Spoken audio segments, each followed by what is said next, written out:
গুপ্ত তো সবাই ছিল, ছাত্রলীগ ছাড়া অন্য কোনো দল, অন্য কোনো মতকে তো কখনোই বাড়তে দেওয়া হয়নি। বরঞ্চ আপনি ছাত্রদল হিসেবে, ছাত্র শিবির হিসেবে বা অন্য কোনো এরকম সংগঠন হিসেবে আন্দোলনকামী হলেন মানেই আপনার আন্দোলনটাকে যে কোনো উপায়ে দমিয়ে দেওয়ার চেষ্টা চালানো। হাসিনার মতো এত ক্ষমতাশালী একটা রেজিমকে পুরোপুরি ধূলিসাৎ করে দেওয়া এটা সম্ভব হতো না। আমি বলবো যে অবশ্যই যাচ্ছে।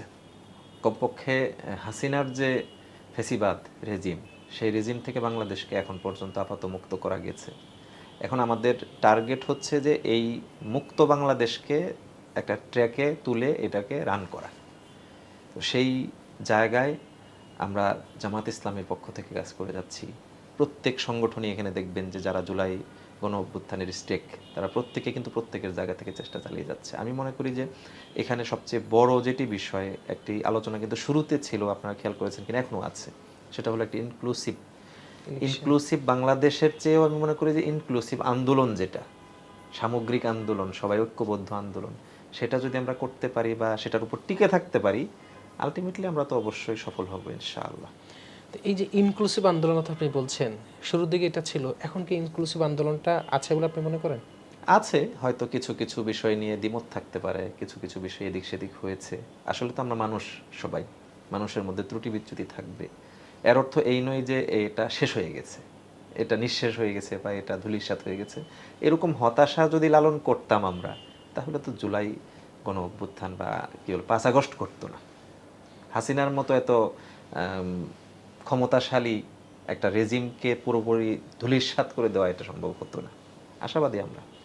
আপনি আশাবাদী মানুষ, কিন্তু এই যে 5 আগস্টের পরে আসলে ওই সময় শিবিরের দায়িত্বশীলরা সরাসরি, যারা মহানগরীর বা অন্য জায়গায় দায়িত্বশীল ছিলেন, তারা সরাসরি অংশগ্রহণ, মানে সামনে নাম ফুটিয়ে অংশগ্রহণ করেছেন। বাট ঢাকা বিশ্ববিদ্যালয়ে যেখান থেকে আন্দোলনটা শুরু হয়, এখানে আসলে শিবিরের ওইভাবে কোনো নেতা সামনে আসে নাই। আন্দোলনের পর আমরা সেটা দেখেছি।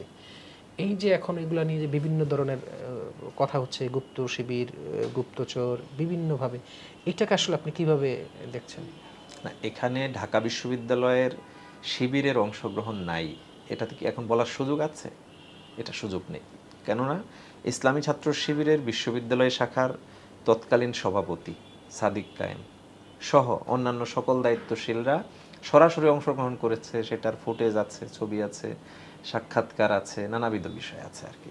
তো এটাকে তো আপনি মানে বাদ দিয়ে, মাটি চাপা দিয়ে, ধামা চাপা দিয়ে তো এগিয়ে যেতে পারবেন না। এখন একটি দৃষ্টিভঙ্গি প্রতিষ্ঠার জন্য এখানে চালানো হচ্ছে চেষ্টা যে ইসলামী ছাত্র শিবির গুপ্ত সংগঠন।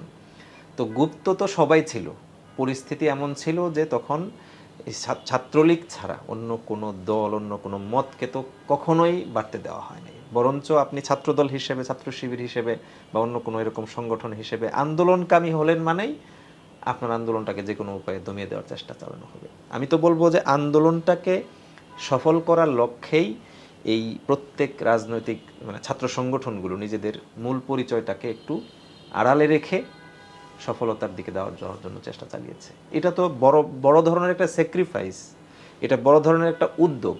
তো এটাকে যদি আলাদা করে কোনো টার্ম দিয়ে অবমাননা করা হয়, এর বিচারও কিন্তু এক সময় জাতি করবে।